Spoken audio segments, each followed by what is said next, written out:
Hello, everyone. Again, this is Rebecca Imholtz with the Mount Pleasant Chamber. I'd like to welcome Shane Griffin, who is going to be leading our discussion today, Mondays with the Mayor. Welcome, Shane. Hey, Rebecca. It's good to see you. How are you today? I'm good. How are you? Doing well. Looking forward to another episode of Mondays with the Mayor. So thank you so much for your support and your help putting this all together. It's been a hectic weekend and a hectic couple of days for sure. It's going to be a hectic week, but hopefully everybody that's on the call here today is staying safe, staying healthy, and getting through this the best way that we possibly can. So at this time, I'll welcome on Lauren Sims from the town. Lauren, how are you? I'm great. How are you? Doing well. It's always good to see you. Lauren's going to be joining us today. It is my understanding that the mayor is on a call this afternoon with a couple of other mayors, and he's going to be joining us here in just a few moments. Is that right, Lauren? That's correct. So he should be jumping on in just a few minutes, but just trying to tie up some loose ends with the other mayors. Yeah, excellent. Well, while I've got you, again, we thank you very much for your time. We like to kind of keep up with what's going on in town and what our members should know about. So I guess what I'll do is I'll start with the Essential Farm Goods Market. That was open last Tuesday from 1 to 7, and it was obviously a huge success. You're going to be doing that again tomorrow. Talk a little bit about the Essential Farm Goods Market and some of the stipulations that folks should keep in mind if they do decide to visit. Yeah, thank you. We are so excited to have the Essential Goods Market. Obviously, something we look forward to every year is our annual farmers market. And because of COVID, we weren't able to open it as we normally do, but as a means to get those farm fresh goods, the locally grown food to our folks here in Mount Pleasant, we decided to open the Essential Goods Market. So this week, I'm very excited. We'll have 8 different farmers there. So we've added just a few of them. There are safety measures in place. You know, we have markings so that you'll stay your 6 feet away from each person. Only 2 folks are allowed in each individual booth at a time, and the individual booths are spaced out around the farmers market pavilion. So we really are taking safeguards to make sure that everyone is being safe while they come out. We support their local farmers, and they get some locally grown fresh fruits and vegetables and herbs to bring home and eat. So that'll be happening again this Tuesday from 1 to 7. We encourage you to come out. One thing that we are telling folks is you can pre-order by contacting the farmers directly. And so that will just kind of reserve your order off to the side ahead of time. You'll still have to wait in line to go up and grab it, but that way you don't run the risk of something selling out before you get there. So that's a great option. We encourage folks to take advantage of that opportunity. Also, we have a listing on our Facebook pages, the Farmers Market Facebook page, of what sorts of produce we have available at the market. So that was one thing we heard back from folks last week, was it would be helpful to know before they go and they wait in line to see what sorts of products are available. So we'll have that up and ready for you in time for the market tomorrow. That's awesome. Thank you, Lauren. Again, the times on that are 1 to 7. It's there on Coleman Boulevard where it normally is, but again, you know, keep in mind of all of the regulations as you do visit that Essential Farm Goods Market tomorrow. So wanted to jump to another topic with you. I understand you had a call last week in regards to the SBA and the PPP program. You had some pretty interesting statistics that you felt would be of value to our members. If you want to go ahead and express those. Yeah, absolutely. So last week I participated in a conference call. It was incredibly helpful, put on with the folks from Explore Charleston and Senator Tim Scott's office. And we had folks from the SBA and the Employment and Workforce Office just some questions and providing information to us because we're trying to collect the information and be able to repackage it for folks so that they can use it. So interestingly enough, they tallied up all of the applications that were processed for SBA small business loans and payroll protection program. And in total, they processed 22,933 applications for the state. They ended up loaning out $3.8 billion. 74% of the total loans were $150,000 or less. And most of the loans came through community lenders, not the major financial institutions. So I just thought that was really interesting. Obviously, we were not happy to hear that the money and the Payroll Protection Program has run out. We're anxiously awaiting word from Congress, hopeful that there's additional funds that will be allocated for that program to be able to hand out to worthy businesses. So we're tracking that and hopeful for good news there, but I just thought that was interesting to share those statistics for the state of South Carolina. Yeah, very interesting. And we do hope, obviously, that the Democrats and Republicans can get together on how to replenish those funds. Obviously, they're desperately needed at this time. So, you know, we at the Chamber have talked so much about the resources that we have available to our members at the website, mountpleasantchamber.org. And you can visit the Coronavirus Resource Center page to get more information. But I also understand the town as well, Lauren, has a lot of great information for our members. They want to visit the website. You have a ton of information that members and also residents and business owners in Mount Pleasant would find very useful, correct? Yes, absolutely. So if you just go to our main website, which is www.tompsc.com, the main portion of our website has been completely taken over by coronavirus information. We have a section for how to support our business community, both if you are a patron of a business or if you are a business owner. And then one that's just an information portal for individuals, just wanting to know information about what is the town doing, what's the latest information that we know, and what are some personal resources that they can use. Specifically for our business portal, we have a business map up there. It's a live map that we take information from businesses and we publish what sorts of offerings they have right now. So for a lot of businesses, obviously they can't have the walk-in shopping like they used to, but they may be offering curbside delivery takeout. So right now the map is showing a lot of things like that. We are anticipating that there may be some changes to the restrictions on businesses with the governor's press conference today at 4. Yeah. So one of the things that we did was made some tweaks to the business map to make it a little bit more efficient and quicker and easier to digest. So that way, if there are changes and businesses can modify their operations in a positive way, they can go ahead and update that information, send it, and it'll be live as soon as they send it to us. So we're hopeful to be able to help businesses get the word out of any changes in their operations that way.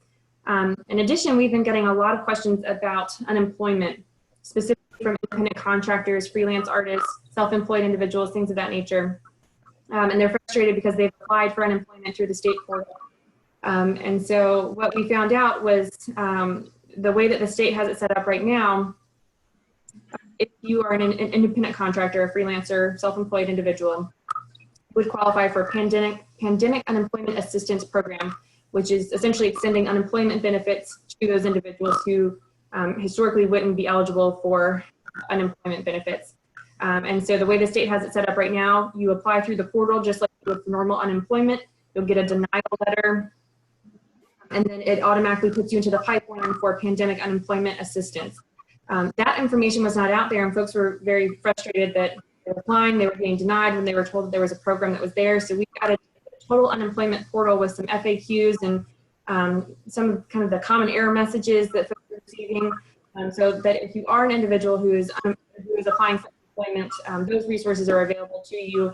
And so just hoping to share more information about that. But certainly as more resources become available, and they are by the hour, we're vetting them and uploading them to our website. So I just encourage you to continue to check it out, report back there. If you don't see what you need, let us know. We'll see if we can find some information to put up there for you. Excellent. Well, for those of you that are watching here today and expecting to see the mayor had a 3 o'clock call with some of the other mayors in town, and it's obviously due to the order by Governor McMaster. And Lauren, you had said there's a press conference later today, actually in about 15 minutes at 4 o'clock, by the governor. Do you have any insight to what that press conference is going to cover? Obviously, he has the order, and there's some changes going on. I'm a bit confused by that. If you could shed some light, not only to me, but also to our members that are watching right now. Sure. So kind of the word on the street is that he is going to lift some of the restrictions on businesses, reopening some of the businesses that he had previously closed in prior executive orders. Which businesses, we don't know yet. There's certainly speculation there. We have heard that perhaps if that is the case and he is putting some of those restrictions, that some of the current safeguards that are in place for businesses that are still open would also be applied to other businesses. So that's really like the five people per 1,000 square feet inside the business. I would expect that that would come through if like I said, he rescinds some of his previous orders. But I think there was a little bit confusion. Some folks were reporting that parts of the order had been rescinded already, and we received a lot of phone calls and emails today asking which businesses were open now. So as of this point, the current order with the current closing stands. We are going to be anxiously awaiting news at 4 o'clock along with the rest of the state. And rest assured, we are ready to go. We'll be communicating that out as soon as we have that information available to the court. But that's kind of the word on the street right now. And we're hoping for further clarification as well. So. Well, again, we are meeting with Lauren Sims over at the town of Mount Pleasant. We are still awaiting the arrival, hopefully, of Mayor Haney. But again, he's on a conference call with other mayors in the Lowcountry, and they've got obviously some communication that they've got to do. He just alerted me a moment ago that he's still on that call, so we may not be able to get to the mayor today. But again, we do appreciate, Lauren, your time. I know for myself, when I saw over the weekend that the beaches were going to be open, I went ahead and made some plans to go to the beach on next Saturday, but it sounds like that might not be able to be the case. So my wife and I put the picnic basket back and said, well, maybe we'll have to wait to go to the beach. So at 4 o'clock in about 15 minutes, again, as Lauren had said, the governor will have a press conference and will provide more clarification on what businesses will open and which businesses will remain closed. Now, Lauren, from the town perspective, a couple of questions, if I may. You've already talked about some of the questions that you're getting from business owners and professionals and residents in Mount Pleasant. You talk to a lot of people in a given day, in a given week. How do you feel that the residents of Mount Pleasant are taking all of this as we move in now to, it's either week 5 or week 6. I've lost count, but it's been a long time. It feels like we've been in quarantine for much longer than we actually have been. But overall, how do you think that the town is, the residents of the town are holding up through all this? I have been so surprised at the sense of community that has really flourished in Mount Pleasant. Obviously, going into quarantine, shutting down businesses, restricting access, not being able to go out and enjoy public beaches and parks and things, that is so difficult on everyone. But I have been so impressed by the sense of community and the fact that folks are willing just to step up, do what needs to be done so that we could flatten the curve and get back to operating as close to normal as possible. The phone calls, the emails, they're all very valid questions. Some of it was just trying to sort through the massive information. For a little while there, for a few weeks, it seemed like the situation was changing so rapidly that we couldn't get information out fast enough. And I see our mayor has just joined us. So I'll probably pass the ball to him as to how our residents have, just me personally and the folks that I've spoken to, I have been so impressed. Everyone has really been eager to pull their weight to get us through this as a community. Well, Mr. Mayor, it's good to see your face, sir. We were just talking to Lauren about how the residents of the town have been holding up under the stress of obviously the shelter in place and all of the things that we're having to go through over the past 5 or 6 or 7 weeks, however long it's been now. But welcome to the call. And if you can talk a little bit about what you can talk about with the call you just had, if you could. Sure, I sure will. I hope y'all told everybody where I was. There was a very important countywide, I say countywide, it was the chairman of county council and the mayors of Charleston, North Charleston, Mount Pleasant. Lauren, thank you. It's good to have you on here. It worked out perfect that this was the day you're on here. Maybe we'll make this regular. Couple of things. One is we're all looking at the governor's press conference, which will start here very shortly. I have some new information that I just got on this call that I didn't have before that. And one of those is something that we had talked about with the town this morning, in that if y'all look at these governor's orders, they say, here's the big thing, and then they give details. It's like a legal document. It's very specific. And what I was told, and we'll look for this and hope that it's true, that it will also have the guidelines for small businesses that we have for the big box stores that limit the capacity so that you don't have 20 or 30 people all of a sudden, and you may be safe and you think you're safe. You might even have a mask on, and you turn around and there's 15 or 20 people crowding you. You don't want that either, because for businesses to get back in business and for us to get our economy going again, everybody's going to have to feel safe. If they don't feel safe, they're not going to come to your store. And so there will be some specifics, probably based on maximum occupancy. I don't know what that's going to look like, but you know, with grocery stores and big box, it's either 5 people per 1,000 square feet or 20% of your max occupancy, whichever is lowest. So there will be something in there because you as business owners, you want your customers to feel safe. You want somebody doing business with you to feel safe, or being open is not going to do you a lot of good. So we're going to look at that. Charleston, North Charleston, and Mount Pleasant have agreed that what's in the governor's order, that's what we will go with. So you will see uniformity across the region. That's very important. Another thing that we talked about on this at the leadership level is, you know, there was a lot of uncertainty coming in to the protections and coming into the social distancing and the executive orders and the proclamations and everything. And now all of a sudden, we don't want there to be chaos. And it's our job as leaders to establish as much certainty and as much assurance that things will happen in a well thought out way. They'll happen in a phased way. As you see, the governor is phasing what type businesses reopen. He's not just saying, okay, it's reopened for everybody.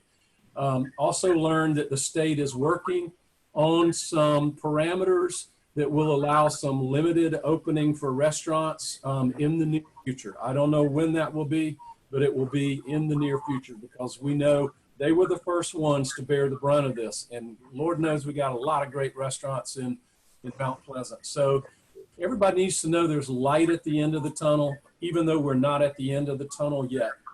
The other thing is that the Charleston Regional Development Alliance, through their One Region organization, is going to be the regional, I hate to say authority, but the regional coordinator of how we phase in reopening businesses. And that's good, because you don't want one town doing one thing, one doing another, and another doing another. So we're going to do this at a regional level. Every municipality, or at least the big ones that have a seat at the table, are going to be represented on that. And so that will be the coordinated way that we go about this. And everybody knows what a great job the Regional Development Alliance has done. 50,000 new jobs in our region over the last decade. Now we've lost tens of thousands, but we can see that those are coming back. And I hope everybody hears that. We can see that these jobs are coming back. Fortunately, what the medical university put out last week is that the measures that we have taken locally and at the state level have done the proverbial flattening of the curve, to where they're saying that if we don't get too early with this and there's not a big resurgence, that it doesn't look like our healthcare providers are going to be overwhelmed. And that was the goal from the start. So what we've done is worked. We came in with a plan. We're going to come out with a plan, and we're going to come out sooner rather than later. And we're all going to sing from the same sheet of music, Shane. Well, Mr. Mayor, thank you very much for dropping in. I know you're pressed for time. You were on that call. You popped right in. You know, I want to give folks enough time to see the governor's call at 4 o'clock. Obviously, if you've watched the governor's press conference, not the most punctual governor in the world, but you know, 4:15, 4:30, we should see Governor McMaster come out and talk about what the future looks like, at least in the near future. And I'll put this question to you, Mr. Mayor, that I asked Lauren. In your mind, how do you feel the residents of Mount Pleasant, business owners in particular, have taken what we've gone through over the last 5 or 6 weeks? I can't praise our people, our business owners enough. I mean, this is, for lack of a better word, this is an unprecedented circumstance. Those of us who were around during Hurricane Hugo, you know, if you had a generator after Hugo, there was no power for weeks and months for some people. If you had a generator and you had a reasonable amount of safety and security, you could open up. I've never seen a situation, I don't guess anybody listening has seen a situation where We had to close down and we didn't know how long it was going to be. And for people to juggle that kind of uncertainty and that kind of threat to their business and their income has just been phenomenal. And I think we've done okay. To say, like I said last week, Shane, to say, oh, everybody's done well. Well, shoot, try being in somebody else's shoes, right? Try furloughing or laying off your employees, or trying to make payroll. We certainly understand what that's been like. Overall, I think it's been good.